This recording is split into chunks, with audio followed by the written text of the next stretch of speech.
Ready, and action.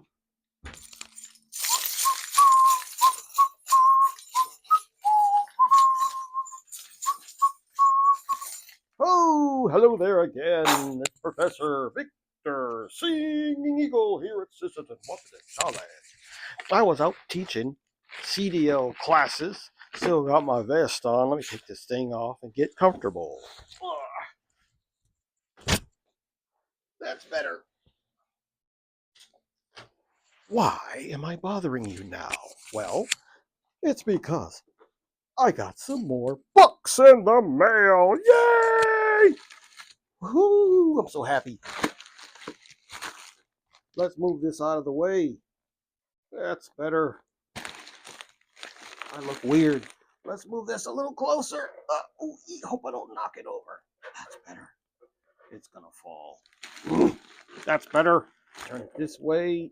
Ooh. It's falling. It's working and it's not falling. Okay. Books, as you can see, are my best buddies. And that looks terrible. That's better. Amazon has come through again. Thrift books. More thrift books. And I don't know what this is. USPS pre-sorted something book rate Goodwill books. Okay. So I'm going to take this jacket off, get comfortable. Hold on. Oh. I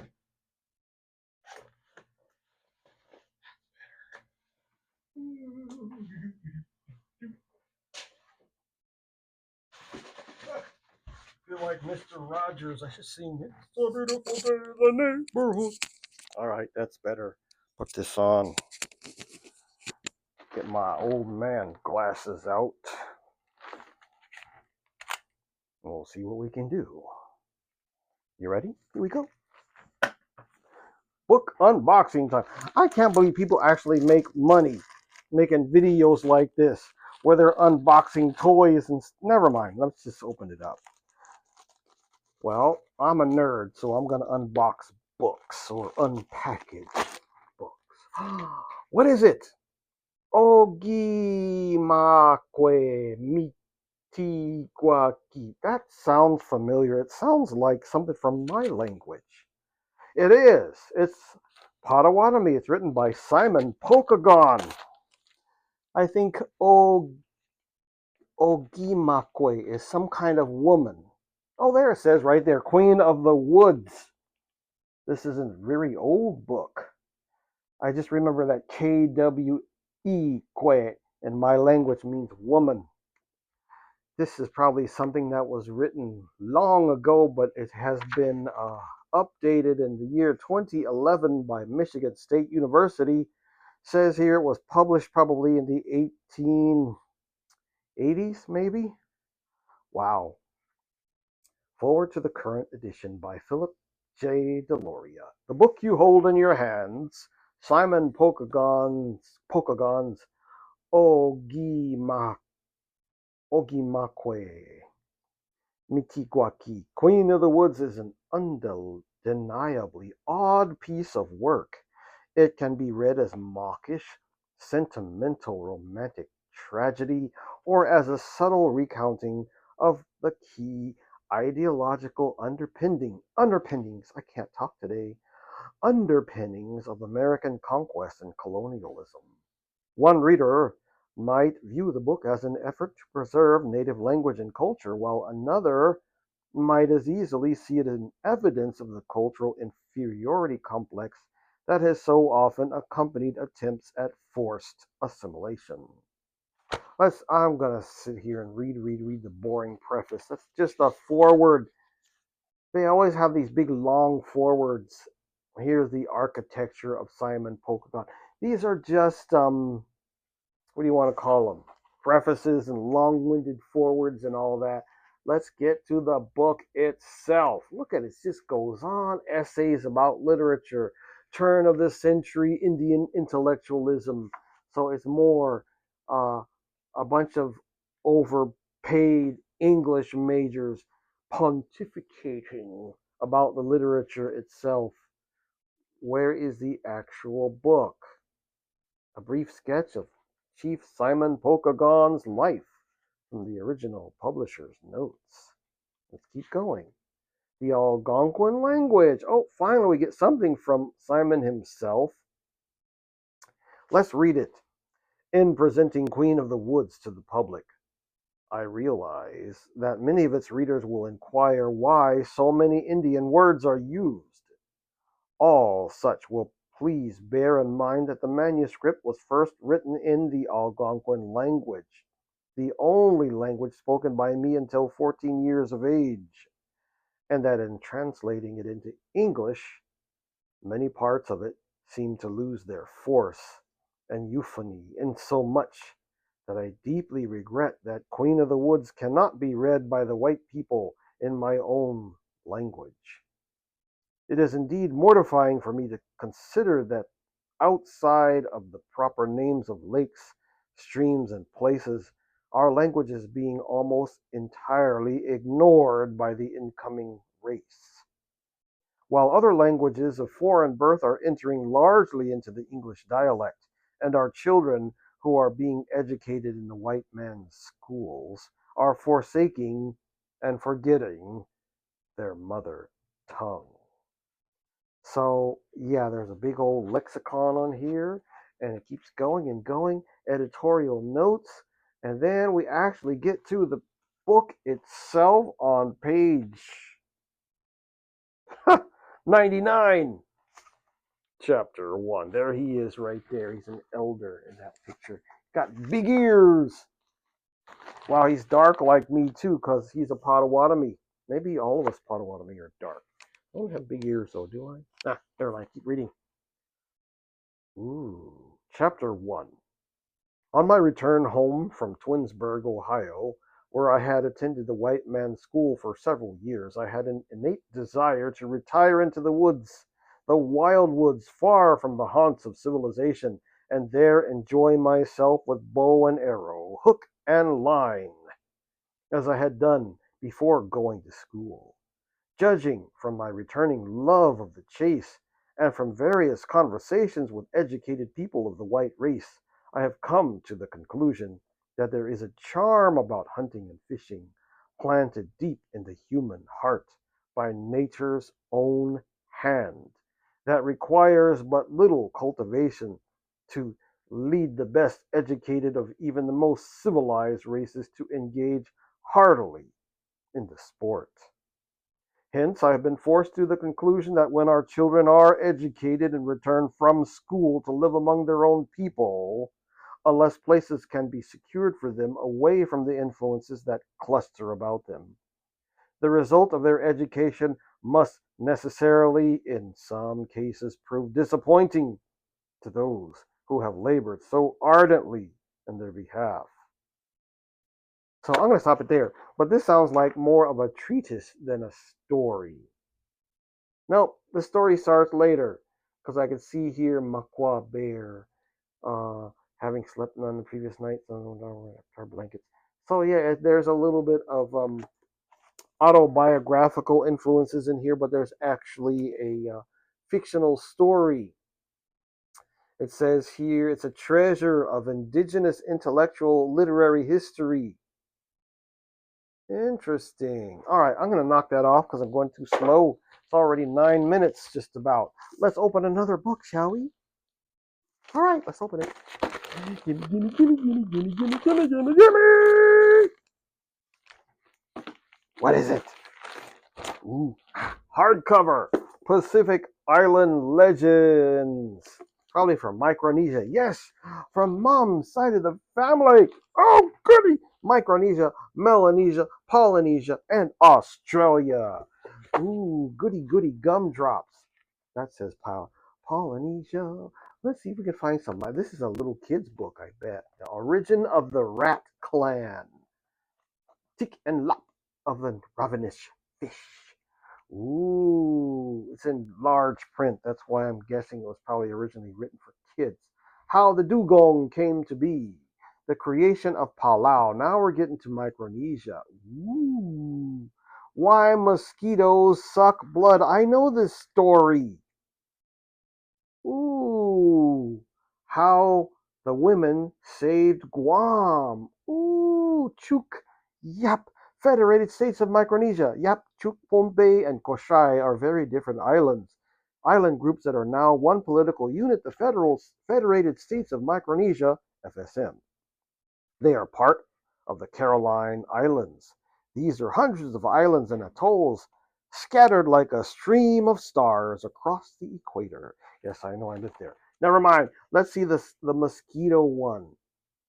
Where's the mosquito? I think one of my grandmothers told me the story. It says here, antes natiam in the time of the ancient ones, the son of the chief Talofofo heard of the pleasing beauty of the loveliest lady on Guam. This young woman was the chief's daughter of Tamuning. I must see her. I must now, even if it's just one brief glance. His father warned, yes, my son, she is as lovely as they say, but she's dangerous. Don't go near. Her beauty will blind your heart, and then trouble will break it. The son laughed. Ha, father, I want to see her. Only one look, that's all. What danger is there in that? Don't go, my son. It is said that if you walk near the shores of Tamuning, all you will hear is the whining of the chief's daughter. She is beautiful, but with a dangerous sting. I command you, don't go. The son disobeyed. I'm going to stop it there. Oh, I love this. Oh, I'm going to go crazy. What else is in here? Oh, another stupid coupon. I don't care about coupons because it's just a trap to lure unsuspecting book nerds into buying, subscribing, and buying more crap. Books are not, of course. Of course, they're not crap, but I mean the stuff they want you to subscribe to usually is. Ooh, I hope I don't cut the book. No, it's encased in cardboard. This is a real book unboxing. Another ridiculous coupon. What is this? A Quality of Light by Richard Wagamese. Yay! What tribe is Richard Wagamese? Author of the bestseller Keeper and Me. Can I open this without messing it up? I don't want to cut it because it looks like one of these nice plastic. Gimme! Nope, gotta cut it. Hope I don't cut the book. There we go. This must be a brand new book. All right, read. Let's read the jacket. It says here, we are born into a world of light. Every motion of our lives, every memory is colored by the degree of its intensity or shaded by the weight of its absence. So begins A Quality of Light, a beautifully evoked and powerfully moving story by award-winning author Richard Wagamese. Joshua Kane, an Ojibwe, has lived since infancy with his white adoptive parents. Johnny Gebhardt is white and from a young age has had a fascination with Indians, craving the spirituality and the strength he knows are part of Aboriginal life, but sorely lacking in his own.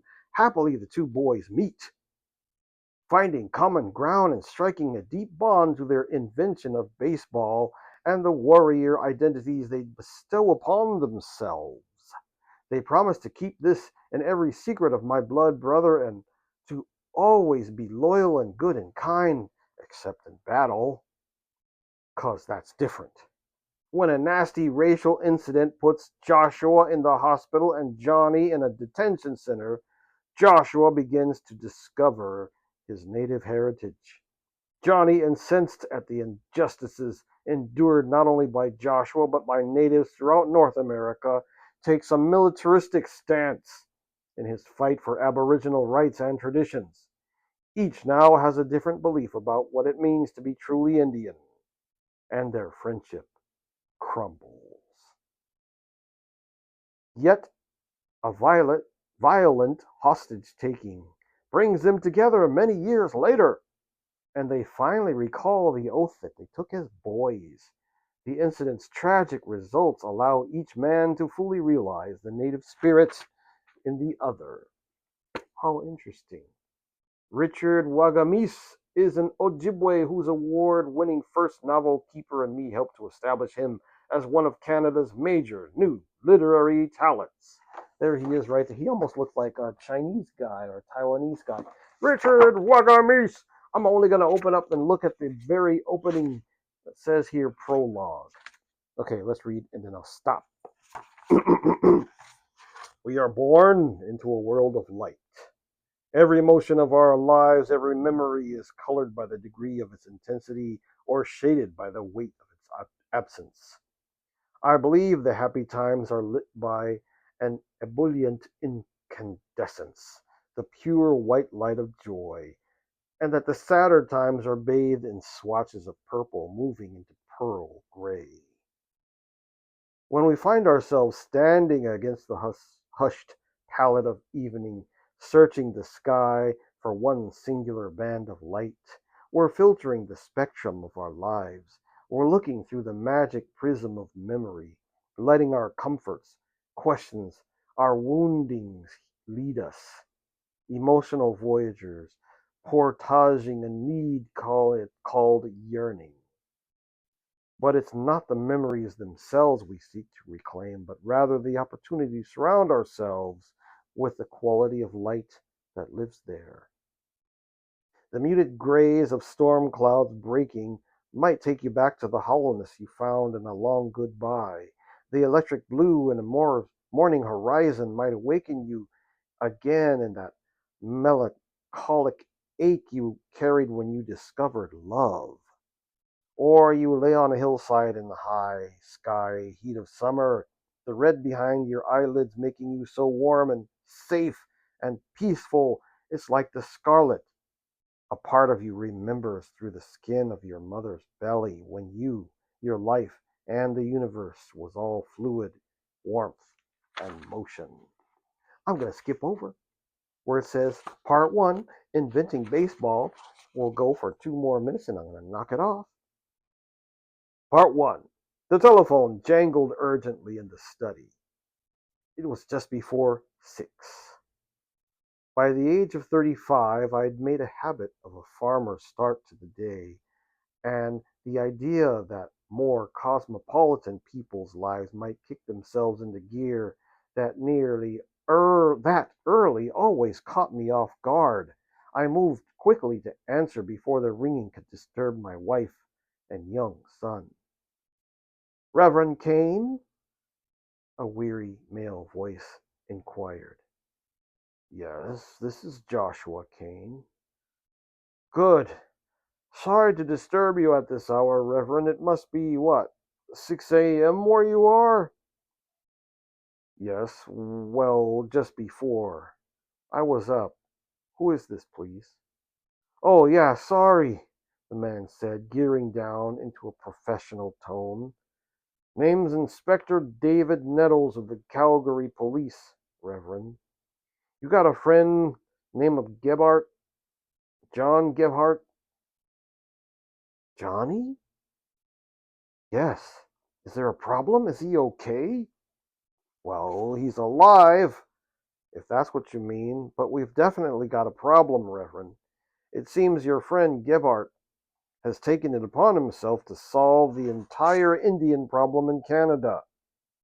He's holed up in the Indian Affairs office out here with a dozen hostages armed to the teeth and making demands. Says he wants a special sitting of the House of Commons to deal with the situation down in Oka.